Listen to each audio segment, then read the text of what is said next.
Hello, children. Welcome to another module of Appreciating English Literature. This is Swati Vaidya of Army Public School, Delhi, Kant, helping you to understand the finer nuances of the poem The Wind. The poem is a part of the textbook Beehive prescribed for Class 9.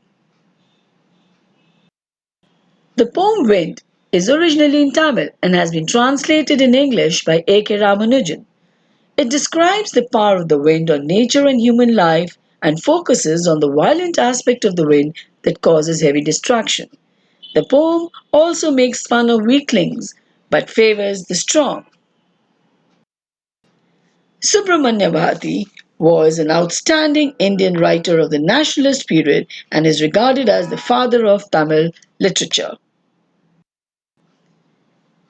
Now let's learn a little bit about the poet. Popularly known as Mahakavi Bharati, C. Subramanya Bharati was born in Ityapuram, South India in 1882 and died in Madras in 1921. Chinnaswamy Subramanya Bharati, also known as Bharatiyar, was a Tamil writer, poet, journalist, Indian independence activist, a social reformer, and a polyglot too. According to the poet, wind is a symbol of hardships and obstacles which human beings have to face in their life. It suggests the reader to be strong both physically and mentally. What is the poem about? Well, let's read a little bit about the summary. The poem consists of a total of 23 lines and is divided into meaningful segments for ease of comprehension. The poem draws a picture of the wind which makes fun of the weak people or things. The poet advises the weak, like him, to be strong. The poem also depicts wind as a symbol of difficulties or obstacles that humans have to face for their survival. Now here's a little brief analysis of the poem. We will do it line-wise. Lines 1 to 4 addresses the wind directly and pleads with it to come softly. The lines in the poem request the wind not to break the shutters of the windows, not to scatter the papers, and not to throw down the books on the shelf. Lines 5 to 7 point out the destruction caused by the wind. They say it threw all the books down, tore the pages of the books, and brought rain again. In these lines, the poet takes on an accusatory tone, blaming it for all the destruction. In lines 8 to 12, the tone, while still accusatory, also becomes somber to some extent. The poet tells the wind that it is very clever at poking fun at weaklings as it winnows and crushes them all.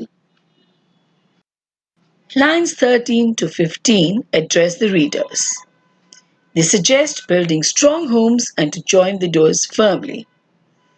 The poet informs the readers that the wind does not listen to anybody and that we should build our homes on a strong foundation and ensure that our doors cannot be easily penetrated.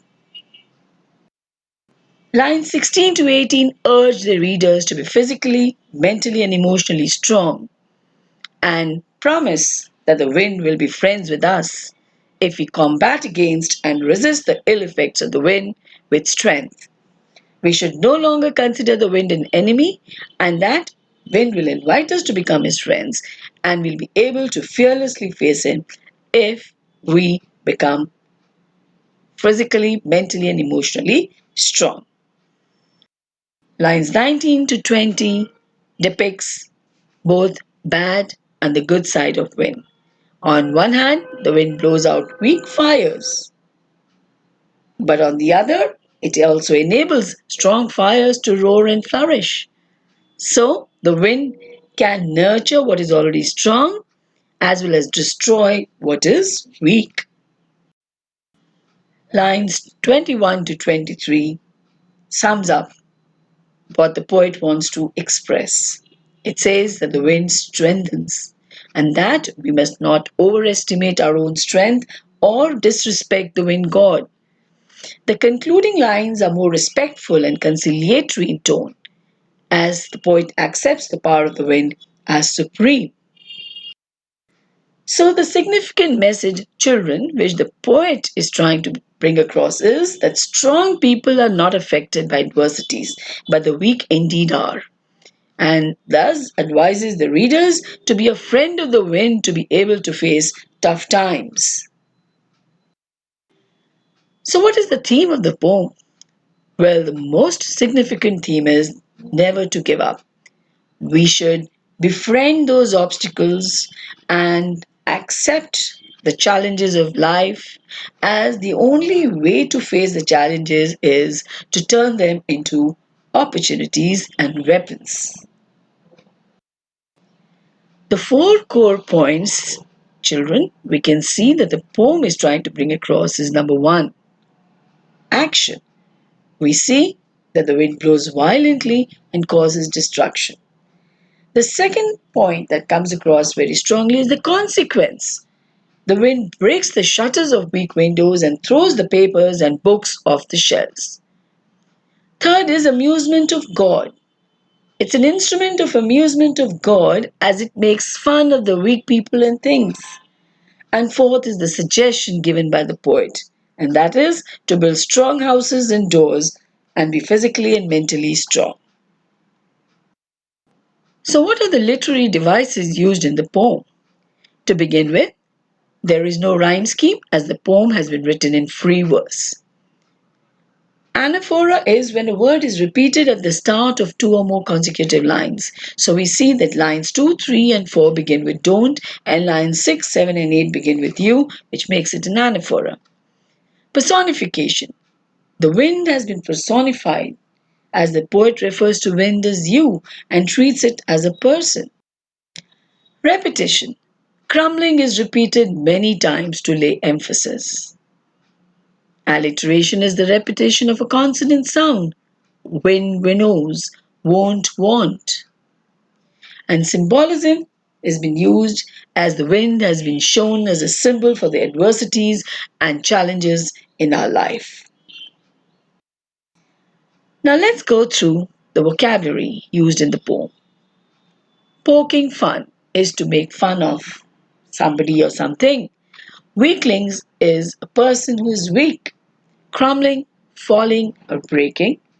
Rafter, sloping beam which supports the roof of the building.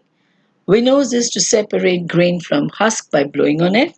Steadfast is to be firm, and flourish is to grow. Now let's test ourselves and see how much we have been able to understand the poem. Question number 1. What are the things the wind does in the first stanza? Well, when the wind blows violently, it destroys everything. It breaks the shutters of the windows, scatters the papers, throws the books down from the shelves, tears their pages, and brings along a lot of rain. What does the poet say the wind god winnows?